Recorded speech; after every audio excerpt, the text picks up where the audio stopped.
अस्सलामुअलैकुम वरहमतुल्लाह। प्यारे दोस्तों, अगर आप कर्जे से निजात पाना चाहते हैं, कर्जे से मुक्ति पाना चाहते हैं, आपके पास बहुत ज़्यादा कर्जा हो चुका है या फिर आपकी किसी भी तरह की परेशानी है, आपके घर में परेशानी है, आपके घर में कोई बीमार है या फिर आपसे जो काम नहीं हो रहा है वो काम लेना चाहते हैं किसी के ज़रिए से, यानी ये समझ लीजिए कि अगर आपसे जो काम नहीं हो रहा है, अगर आपके पास पैसा भरपूर है तो आप पास एक कोई ना कोई किसी न किसी को ऐसी परेशानी होती है कि वो उससे निजात पाना चाहता है, वो उससे छुटकारा पाना चाहता है, ठीक है।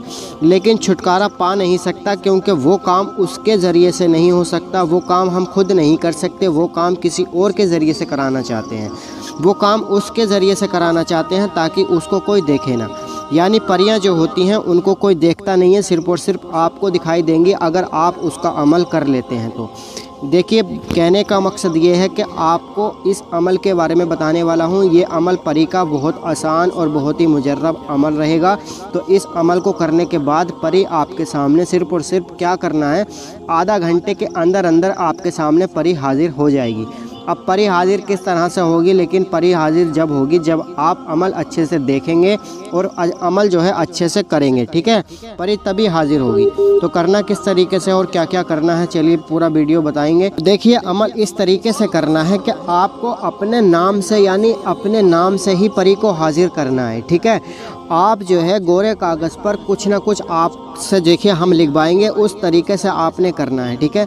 अगर आप थोड़े बहुत पढ़े लिखे हैं तो आप इस अमल को कर सकते हैं, और अगर आप थोड़े पढ़े लिखे नहीं भी हैं तो आपको हम इस तरीके से बता देंगे कि आपको जो है इस अमल को कर ही सकते हैं, ठीक है। देखिए, एग्ज़ाम्पल के तौर पर मैं आप सभी लोगों को बताना चाहता हूं कि आपको ना एक गोरा कागज़ लेना है, ठीक है। अब गोरे कागज़ पे आपने क्या करना है, अपना नाम लिखना है, ठीक है। उस गोरे कागज़ पर अपना नाम लिखना है और लिखने के बाद आपके नाम पर जितने अक्षर आते हैं, तो चलिए एग्ज़ाम्पल बता देते हैं हम। जिशान नाम पर, ठीक है, जिशान नाम पर 6 अक्षर आते हैं, ठीक है। अब जिशान नाम पर 6 अक्षर आते हैं, हम सबसे पहले हम अपने कैलकुलेटर के अंदर हम क्या करेंगे, अपने कैलकुलेटर के अंदर 6 लिखेंगे, ठीक है। 6 लिखने के बाद अगर हमारा 6 अक्षर आते हैं, ठीक है, अगर हमारे नाम पर 6 अक्षर आते हैं तो हम 6 लिखेंगे, अगर 7 अक्षर आते हैं तो हम 7 लिखेंगे, ठीक है। और अगर हमारे नाम के मतलब पूरे नाम के अंदर हमारे अक्षर जो है 10 भी आते हैं तो हमें क्या करना है, 10 लिखना है, ठीक है। तो हमको क्या करना, देखिए हम जिशान के नाम के अक्षर निकाल रहे हैं, तो हमको क्या करना है, हम जिशान के नाम के 6 अक्षर आते हैं, ठीक है।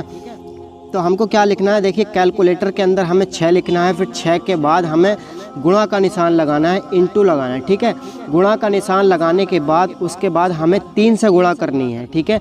अब हमें जिशान के नाम के अक्षर निकाल रहे हैं, तो जिशान के नाम के अक्षर निकाल रहे हैं, तो 6 लिखने के बाद हमने 3 इंटू कर दिया, उसके बाद हमारा बराबर में आ जाता है 18, ठीक है। जब ये 18 आ जाता है तो हमें 18 मरतबा एक गोरे कागज़ पर क्या करना है, देखिए पहले तो आपने उस गोरे कागज़ पर अपना नाम लिख लिया था, ठीक है। उस वाले गोरे कागज़ को आपने साइड में रख देना है, और जितना बराबर आता है, यानी 18 आ रहा है जिशान के नाम पर, तो जिशान के नाम पर अगर 18 आ रहा है तो 18 मरतबा आपने एक मंत्र लिखना है। इस मंत्र को कोई भी लिख सकता है, कोई भी कर सकता है। अगर हिंदू हैं तो हिंदू भी कर सकते हैं, अगर आप मुस्लिम हैं तो मुस्लिम भी कर सकते हैं, किसी भी धर्म के हों इस अमल को कर सकते हैं और फ़ायदा हासिल कर उठा सकते हैं, ठीक है। परी को हाजिर कर सकते हैं। अब आपने करना क्या है, देखिए आपकी स्क्रीन पर एक मंत्र नज़र आ रहा है। इस मंत्र को आपने क्या करना है, उतनी मर्तबा पढ़ना है जितनी मर्तबा आपका बराबर आया है, यानी जितनी मर्तबा आपके नाम के अक्षर आए हैं निकल कर, ठीक है। 6 लिखने के बाद हमने 3 से इंटू करा, 3 से ही गुणा करना है आपने, चाहे 10 अक्षर आएँ या फिर आपके कितने भी अक्षर आएँ, ठीक है। तो आपने जो है 3 से ही इंटू करना है, 3 से ही बराबर करना है। तो हमारे 18 आए हैं, तो हम 18 मरतबा जो है इस मंत्र को पढ़ेंगे, जो मंत्र आपको स्क्रीन पर नज़र आ रहा है। आपको मैं पढ़ के भी एक बार बता देता हूँ। या हिमायू, या हिमायू उम्हा, या हिमायू उम्हा, या हिमायू उम्हा, या हिमायू उम्हा। इस तरह से जितनी मर्तबा आपके नाम के अक्षर आएंगे बराबर होकर, उतनी मर्तबा पढ़ने के बाद आपके सामने एक रूहानी और बहुत ही दौलत परी आपके सामने हाजिर होगी। ठीक है, जैसे ही वो दौलत परी आपके सामने हाजिर होगी तो आप उससे जो है आप अपनी अर्ज़ करेंगे, आपकी जो भी परेशानी हो उस परेशानी को बताएंगे। परेशानी को बताने के बाद उस परेशानी को दूर करेंगे और निशानी तलब कर लेंगे उससे, जो आप उसे दोबारा बुलाकर उससे काम ले सकें। और बहुत सारे लोगों का अमल करने के बाद भी काम नहीं होता है, तो वो हमारे दिए गए व्हाट्सएप नंबर पर आप हमसे कॉल करके व्हाट्सएप पे बात भी कर सकते हैं और कॉल पर भी बात कर सकते हैं। तो मेरे प्यारे अजीज़ दोस्तों, चलिए मिलते हैं अगली वीडियो के साथ। अल्लाह हाफिज़।